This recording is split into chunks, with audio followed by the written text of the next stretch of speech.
Chapter 5. Our Final Visit with Mother. That next morning, we ate breakfast together at the hotel restaurant.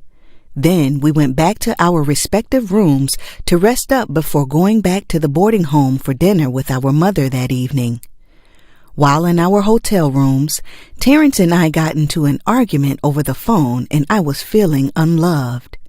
Therefore, when it was time to go have dinner with our mother, I was so upset that I announced I was not going. After a few minutes of drama, they ended up getting in Grayson's rental car and going without me. The argument was not related to our mother, but at the time it seemed huge. Looking back, it was mere sibling rivalry which had soured my mood.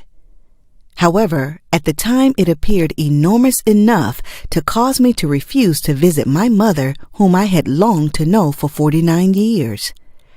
After they pulled off, I began to think about how it was my idea to have dinner with her in the first place. I thought about how much I really wanted to have this moment with our mother.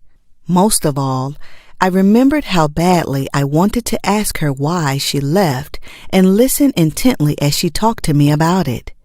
So, I hopped into the rental vehicle that Terrence and I had purchased and drove myself to the boarding home.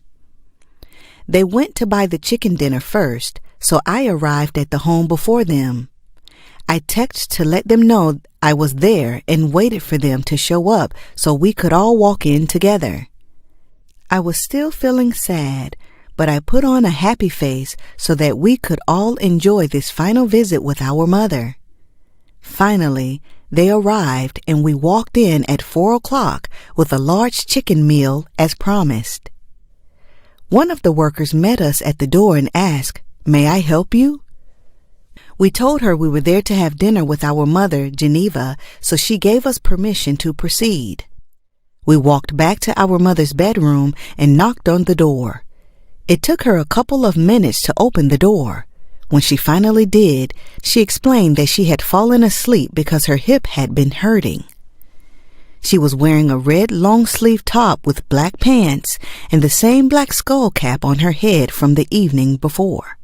She wore her black purse strapped around her neck and across her chest. She carried 2 worn plastic grocery bags, one in each hand. I am not sure what was in the bags, but as I glanced around inside of the home, I noticed pretty much all of the residents carried around their belongings in some type of old worn bag. She pranced away from her bedroom with a great big smile on her face and led us into a huge dining room area. It had about 10 very long tables with several chairs at each one. This was where the boarding home residents usually gathered to eat their meals, but we were the only people in there at the time. We placed the bags of food on one of the tables. She mentioned that her hip was hurting and she had run out of pain pills. Grayson and Terrence offered to go to the store and buy her some, and she accepted. She told them the brand she liked and asked for the large bottle of extra strength. They left out of the house and headed to the store, while my mother and I remained seated in the dining area. "Where is Devon?" she asked. "He stayed back at the hotel to rest up for his early morning flight home," I responded. There was a moment of silence, which I broke by asking a heartfelt question. "Did you ever think about us over the years?" She said, "Yes, all the time." She mentioned again that she had 10 children, and told me she initially only wanted 2 children, a boy and a girl. She said, "If anybody would have told me I was going to have 10 children, I would not have believed them." I felt surprised that she said that to me because it brought up some feelings of rejection inside of me. However, I felt good knowing she was opening up to me. I was able to handle her truth. At that moment, I remembered how my father would rant about how she did not want all of the children she was having. Yet, she did not believe in birth control or abortion. Hearing her say she never wanted so many children caused me to think about the adverse effect it must have had on her mental illness. We avoided that subject when she asked me what I did for a living. I told her I had a regular full-time job and that I was an author of several books. I told her I began my writing journey by writing poems as a little girl. She smiled as she told me she used to write poetry when she was a little girl too. She asked me what inspired me to become a writer. I told her that writing poetry helped me to deal with my feelings growing up. I told her that everything I experienced as a child inspired me, like not knowing where she was and living in foster care after my father left. "Is he still alive?" she asked. I immediately remember she had asked me that same question the day before, but I answered it as if it were the first time she asked. "He passed away in 1991, I told her. "Are you sure?" she asked. I told her that I was. She said she could not believe he had passed away. She began telling me about the people upstairs on the 3rd floor who have been saying that her husband was still alive. I asked her, which husband, Calvin or father? She said my father. Since she told me she and Calvin were married after leaving Kansas City, it was bizarre to me that she was still referring to my father, whom she left almost 50 years ago, as her husband.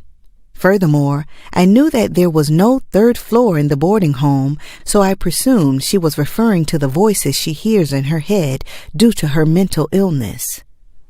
With my brother still being gone, I thought this might be a great time to ask her why she left. "Do you remember anything about how things were just before you left Kansas City?" I asked. She looked at me as if she was afraid to answer that question. She may have a mental illness, but she is very smart. I believe she was very aware that was a loaded question. I think we both knew that if she answered that question, it would lead to me wanting to know more about her time in Kansas City just before she left, in particular, why she left. Therefore, instead of answering my question, she went back to talking about the people upstairs. Finally, my brothers returned from the store with her pain medicine. She took one of the pills right away, then we all sat around, talking and eating. A few minutes later, my niece called my phone number so that we could do a video call between our mother and my sister Denisha. She entered the video and they were both smiling as they said hello to each other. All of a sudden, my sister asked, "Grace, how do you know this is our mother? She does not look like our mother."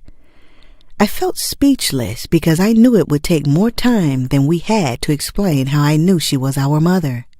To my surprise, our mother did not seem offended by my sister's doubt. She just asked her a couple of questions, which Denisha answered happily, and they said their goodbyes. My sister actually learned we had found our mother just moments before the video call.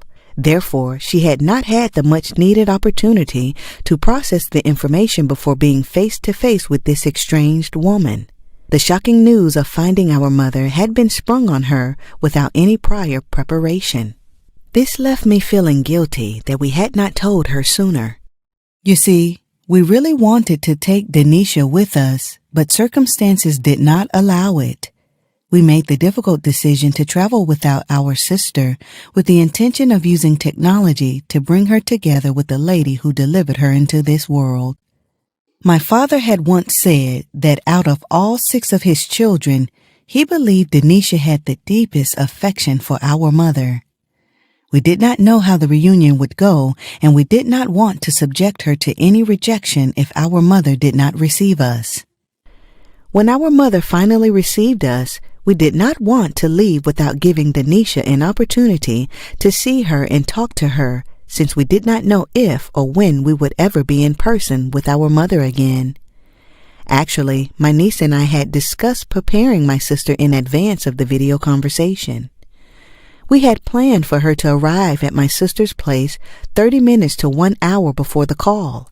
However, she arrived later than expected and did not get a chance to prep her mother for this very emotional interaction. After our mother's chat with my sister, we kept on sitting in the dining area eating our meal and talking. The worker who had met us at the door knew Geneva was our mother because we had announced it when we first arrived. She did not show a reaction at that time, but She walked into the dining room with an extremely surprised look on her face. She looked at Geneva and said, "You never told me anything about having children. I had no idea." Geneva looked at her but did not say anything. The worker left the room and we continued to eat. This was the second person who had expressed disbelief about Geneva having offspring. I was surprised to learn that denial was how my mother had chosen to cope with leaving all of her children. It seemed not having her children in her life had been difficult for her. It was hard for me to imagine how she must have felt about it. I wondered if maybe she had felt guilt, shame, or embarrassment. But I did not dare ask her. We continued to sit at the dining room table, talking with our mother with our chicken meal setting on the table. We had only bought enough food for our mother and ourselves, but we were not eating it very fast because we were spending a lot of time talking and learning more about our mother. One of the boarding home residents came into the dining area, looked at our food, and asked for some chicken. We gave her a piece. She left out of the room and came right back, looked at our food again, and said, "I love mashed potatoes and gravy." So we gave her all the mashed potatoes and gravy we had left. When a male resident saw her with the food, he came in and asked for some.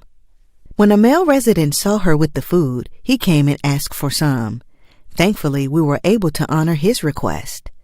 I was very hungry, but I had not eaten yet because I was busy conversing. I observed that there were 2 more pieces of chicken in the box, which I planned on eating when I got a break from talking. When I was finally ready to partake of some chicken, I looked in the box and it was empty. Feeling puzzled, I looked around the table and none of my brothers had taken the chicken out of the box. Then I looked over to my right at the table beside ours and observed a male resident with a plate of chicken.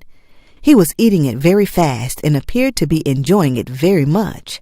I felt a little mystified because the box of chicken was sitting right in front of me, but I did not see the man take it.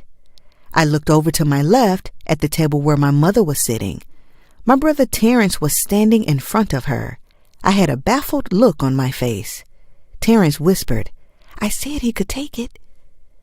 The mystery was finally solved. I still felt hungry, but I was happy the man was enjoying the chicken. At that point, with the food being gone, I felt our visit would be over soon. So I asked Grayson if he wanted to take a picture with our mother. He said yes. I took one with my cell phone and one with his. Then I asked Grayson to use my cell phone to snap a picture of me with our mother. I had taken pictures of Jerome and Terrence with our mother the evening before, but not Grayson. As we were taking the pictures, again, our mother mentioned feeling embarrassed about smiling due to the condition of her teeth. Terrence told her that if she moved to Kansas City, it would be easy for us to take her to have her teeth fixed. We could monitor the process and take her to all of her appointments. She reminded him of the business she had to take care of before she could consider moving. After our photo session, we looked out of the window and noticed it was beginning to get dark. The descending darkness was a cue for us that we should go. As our visit was nearing its end, we all expressed to our mother how much we truly enjoyed our visit with her. We informed her how much we would love to bring her to live closer to us. We voiced our desire to remove her from the boarding home, move her to Kansas City, and provide all of her needs. We reminded her that she had our phone numbers and that she could call us anytime. One of the last things my brother Terrence said as we were walking out of the door was, "When you are ready to come to Kansas City, just call and say, 'I want to come.'" She smiled and said, "Okay." Each of us gave her a hug just before walking out of the door. When I gave her my goodbye hug, she kissed me on the jaw. Then we left out of the door. The quarrel Terrence and I had gotten into before coming now seemed insignificant. He, Grayson, and I walked out together, jumped into our separate vehicles, drove back to the hotel, ate dinner, then retreated to our rooms to rest up for our flight back to Kansas City early the next morning. As we traveled home, we shared our experience of meeting with Mother. We all agreed on how nice it would be to bring her to live closer to us. We conversed about how we could place her in a safe environment where people would not steal from her, where she would not have to carry all of her belongings around in a bag, where we could facilitate the treatment she needs for her hip pain, and where we could take her to have her teeth fixed. We brainstormed about ways to keep the communication lines open with her and maybe inspire her to move closer when she felt more comfortable after getting to know us better. We all agreed it would be best for us to return home, call her every once in a while, send her cards and gifts for her birthday and other special occasions with the hopes that we could bring her closer to us at a later date. We all realized that our hands were somewhat tied since that final decision would have to be hers. If she were happy to reside at the boarding home, then we should be happy too. Even though I agreed with my brothers, I still carried an unsettling feeling in my core. I left feeling disappointed because our mother did not readily accept our offers to move her to Kansas City to allow us to provide a better life for her. I was shocked that she preferred to stay in the poverty-stricken place she was living when we could provide a nicer place. I know she said she had business to attend to before she could consider moving. However, I could not help but to wonder if she really had business or if that was just her way of stalling. However, I had to realize that she had been living there for over 15 years, and while to me it looked like a bad place for her, to her it was home. Therefore, I had to accept her desires and just be grateful that I had this awesome chance to reunite with my mother. The feeling of gratefulness in my heart matched the tenaciousness of my mind. If by chance she really did have business, I felt determined to find out what it was and help her with it. I went back home thinking of ways to get her to move to Kansas City. I would not let what took place on this visit stop my efforts to bring Mother closer to her family. If you enjoyed this story, please like this video and subscribe to our channel.